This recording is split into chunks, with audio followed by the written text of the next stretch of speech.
Today, I'd like to talk about hypnosis as part of the healing process when it comes to healing narcissistic abuse. And notice how I said as part of.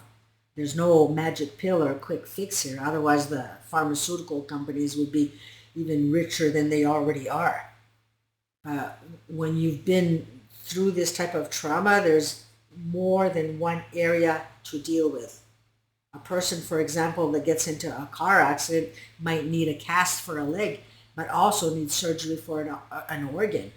And then later on, they might need physiotherapy, perhaps even counseling to deal with the fear of driving that's now developed from all of that.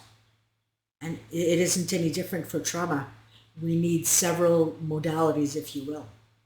I became a hypnotherapist way over 30 years ago because it was hypnosis that literally got me away from my abusive husband.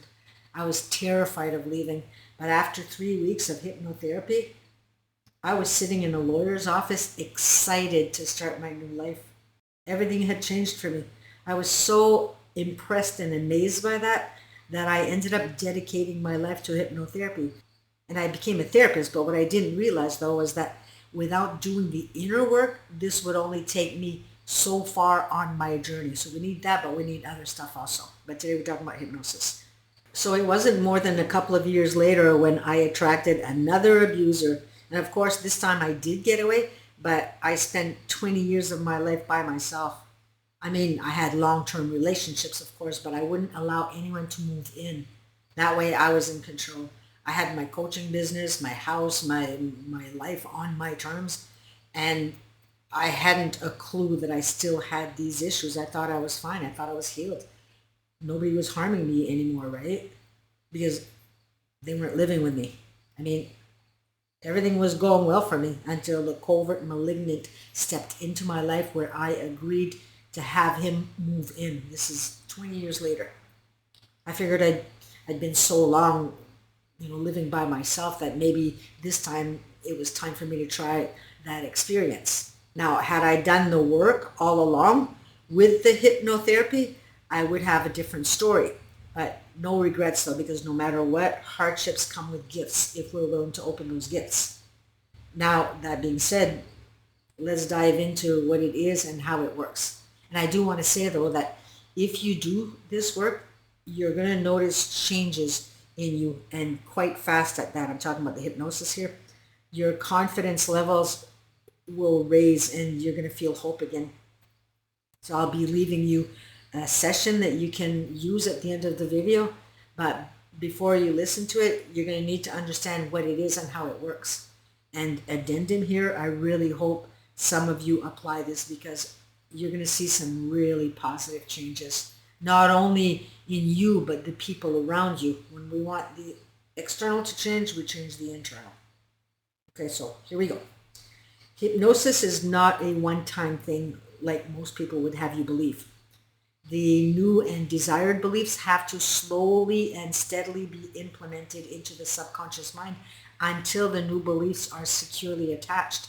It's the same as everything else in life. It takes repetition over time, be it building muscle mass, diets, or advertising a business. Now, the way that the mind works in many ways is like a computer. Let's say that you get a brand new laptop and there isn't anything on it at first. The only thing that you can do is turn it on and turn it off because it has no software. It has no programs. So if you want to use your computer to edit, for example, you're going to have to download editing software. If you want to design business cards, unless you put a design program in it, you're not going to be able to do what it is that you want to do with your computer. Your computer is going to do zip for you until you put the programs in. And then later on, say some of the software has a virus or a glitch in it, you're going to want to delete, remove, or override the program and reinstall a better one. And the mind is the same. If you want to eliminate fear, you'll need to either delete it or override it by replacing it with software that you do want, such as courage or confidence, things of that nature. So let's take a look at the old programming for a moment. The old programming, it didn't just get installed in a one-time event here, although sometimes it could, such as a rape victim, for example. But for the sake of codependency and trauma, the traumas were experienced over time and repeated similar experiences, things said over the years growing up, like sometimes being told that you were stupid, and repeated incidences of being rejected, for example, and put downs over time. And a child is going to analyze this. They'll analyze all of it, and they're going to make up their minds that they mustn't be good enough. And that's the programming. And the other thing that I did want to mention, though, is unlike the computer, merely installing new words like I am good enough is not going to suffice. It has to merge with feeling. Your thoughts send the signal out into the quantum field, and your emotions, how you feel, draws back to you an experience that matches the emotional frequency. It has to do with mind-body connection. The mind thinks, the body feels. When you think about a traumatic memory from the past, you feel that pain in your body, right? Just like you did when you were experiencing it, when it actually occurred. Your throat tightened up, maybe a feeling in the pit of your stomach, or the feeling of your hair standing on your back. They go together hand in hand. So when you want to change a belief, you have to match the affirmation with the feeling that goes with it. Otherwise, it's not going to work. It's not going to work. You can repeat the words, I am lovable, over and over again until the cows come home. But if in your body you're feeling unlovable, you're in opposition and nothing is going to come out of this. And you might be scratching your head asking yourself, well, how can I feel something that I don't feel? And that has to do with the critical factor. I'm going to be talking about the critical factor in a bit. But what you do is you do it in a way that makes sense to you, such as asking yourself, what would it be like if I were confident, for example? You have a little daydream. And then see yourself in your mind's eye being confident. And you play this make-believe game in your mind like a daydream, like I just said. And that works because the mind cannot tell the difference between reality and non-reality. It only understands words or images and feelings, emotions. Let's take a look here at the mind and its function. Here we have our conscious mind. The conscious mind does 4 things and 4 things only. Number 1, short-term memory. Where did I leave my keys? How do I get from point A to point B? Number 2, it rationalizes, meaning that it makes excuses for something that isn't necessarily the truth. And an example of that would be for someone that smokes, might say something like, I smoke because it calms me down.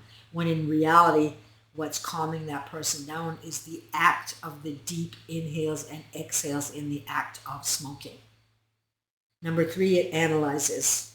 Now, analyzing definitely has its place if you want to hang a frame on the wall or something and you want to make sure that it's straight. However, as children who experience trauma, be it verbal abuse, physical, or lack of attention, that little child observes the situation of all their experiences, adds them all up, and concludes that mommy and daddy don't like when I talk, and they don't have time for me, so I must be unlovable, or stupid, or not enough. And number 4, our willpower. Now, willpower is like adrenaline. We call it mental adrenaline. It is for short-term purposes. Adrenaline triggers the blood vessels to contract to redirect blood towards major muscle groups. For example, if you had to lift a vehicle off of somebody who had been in a car accident, all of your blood would rush to the appropriate muscles in order to muster up the strength to lift that vehicle. However, the body couldn't sustain for a long period of time, and the blood would soon return back to its intended organs. And willpower acts in much the same way. One would use willpower to cram for exams, for example. They would pull an all-nighter studying, but doing it for days, it wouldn't be sustainable. Its purpose is for short-term needs, which is why diets fail so often. People rely on willpower. So those are the 4 responsibilities or functions of the conscious mind. Now let's take a look at the subconscious mind. The subconscious mind or unconscious mind is responsible for autonomic bodily functions, the immune system, long-term memory, the archive memory, emotions, fear, habits, self-preservation, and negative and positive attitudes. And then we have the critical factor that I just talked about.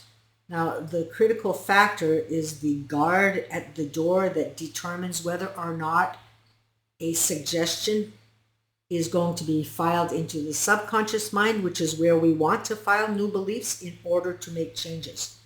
So hypnosis is the bypass of the critical factor of the conscious mind and the establishment of acceptable selective thinking. So when I say acceptable selective thinking, here's an example to show you what I mean.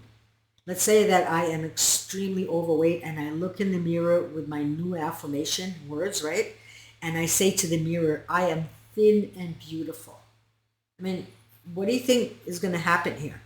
The critical factor, it's not going to let it in. It's going to step in and basically say, yeah, right. And it's not going to sink into the subconscious mind. It's not going to let it into the subconscious mind because I'm not going to feel a feeling of elation as I say that. Remember, feelings have to go with thoughts, words, in order to work. However, if I change the wording to an acceptable affirmation, like every day and in every way I am becoming thinner and thinner, I might just feel that. And that feels hopeful. And that feels believable. And that feels like possibility. And the critical factor is going to say, yes, that makes sense. And it's going to allow it to be archived into the subconscious mind.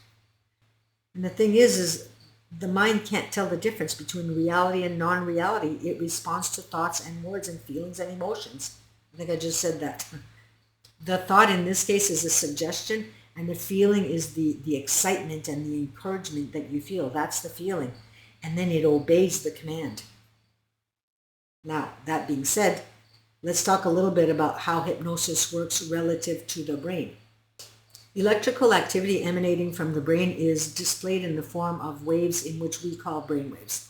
And there are 4. Well, actually there are 5. The 5th being gamma, which is the fastest wave. But here we're going to address the 4 others. And we're going to categorize them in order of highest activity to the lowest or the slowest. So first we have beta. Beta is the fastest activity after gamma. The frequencies range from 15 to 40 cycles per second. When you're engaged and focused in your work, or you're studying or actively engaged in some form of mental activity, you are in beta. Next we have alpha. Alpha is slower than beta, and its activity is between 9 to 14 cycles per second, opposite of the arousal state of beta. Alpha is used when we're in a state of reflection. For example, when we stop to smell the roses. Alpha is where you want to be when you want to breathe and calm the mind. Next is theta. Now theta is where the brain activity is in a child from the age of 0 to 7. That's the place where a person is when in deep hypnosis, which is the ideal place to be because this is the state of super learning, which explains why a child is like a sponge when it comes to picking up on things so quickly, which also means that they are extremely programmable by their environment. And we want you in theta because we want you programmable to the new programs here. In theta, a person is in light sleep where they are aware of their surroundings. It's sort of like, like being in a daze. Like when you're driving your vehicle, but you drive right past your house, for example, because you were what we call being in the moon. You're in a state of trance. You're in theta. And lastly, delta. Now, delta is the slowest wave recorded, and its frequencies range from 0.5 to 4. Delta is deep restorative sleep. It's the range that one wants to be in when they're in the healing process. Delta can also be seen in brain injuries or severe learning problems, but for the norm, its purpose is for healing and restoration. Now, like I said, theta is the ideal place to be in if you want to do hypnosis, but alpha still has some benefits. For those of you who may want to try this, some of you are going to be able to go into theta on the very first session, where others are going to go into a deep alpha state, which is also beneficial. But the more often that you do hypnosis sessions, the better that you get at it. The brain sometimes is afraid of the unknown at first, and it doesn't allow it to go into theta right away. Everyone's different here. And regardless of whether you go into an alpha state or theta, you're still going to benefit. Alpha state feels calm, relaxed, and focused, and theta feels deeper, where you might feel that your body feels extremely heavy on the floor or the bed, whatever you're lying down on, or super light and buoyant. And some may experience body distortion, as though your arms feel really crooked when they're actually straight. Things like that. But regardless, none of this poses a threat. It's all perfectly natural. Another thing you might feel is like numbness, tingling at the tips of your fingers or your feet. It's all normal. The other thing is that there's nothing that a hypnotherapist can ever say to you that will go into your subconscious mind that you do not agree with. Remember the critical factor here. You are always aware of your surroundings and you are always in complete control. So, I have a couple of hypnosis sessions on my channel that you can use. The link is down below for anyone who wants to try this. I highly recommend that you do this twice a day, because other than that, it's repetition, right? You have to do it. If you're going in, you got to go all in. Twice a day for the next 3 weeks. And it's only maybe 15 minutes long. Remember, it takes repetition.